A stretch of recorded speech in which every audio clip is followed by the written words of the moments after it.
ভোটের সঙ্গে সম্পর্ক নেই। ভোট তো সারা বছর চলছে, সারা রাজ্যে, সারা ভারতবর্ষে চলছে। শ্রীমদ্ ভগবদ গীতার যে সৃষ্টি স্বামীজি যে বললেন মোক্ষদা একাদশীতে, অগ্রহায়ণ মাসের শুক্লপক্ষে একাদশীতে, তাহলে এই তিথিটা তো থাকবেই, আসবেই। ভোটের তিথি, ভোটের তারিখ সারা বছর যাবৎ হবে, এর সঙ্গে কোনো সম্পর্ক নেই। মানুষ গুলিয়ে দিচ্ছেন। রাজ্য সরকার সাহায্য যেমন আমাদের করেননি, কিন্তু বিরোধিতাও করছেন, এটা খুব ভালো লক্ষণ। আর আপনারা সবাই জানে মৌনং সম্মতি লক্ষণম।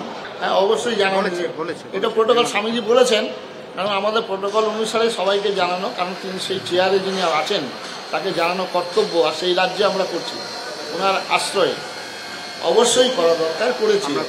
এবং আমরা শুধু তাই নয় যে কিছুক্ষণ আগে বললেন, আমাদের বিভিন্ন মসজিদেও আমরা জানিয়েছি। এটা আমাদের ধর্মের কাজ, এটা কোনো রাজনৈতিক শক্তি প্রদর্শন নয়, কোনো সাধু সন্ন্যাসীদের শক্তি প্রদর্শন নয়। আমরা করজোড়ে বিনীতভাবে আবেদন জানিয়েছি।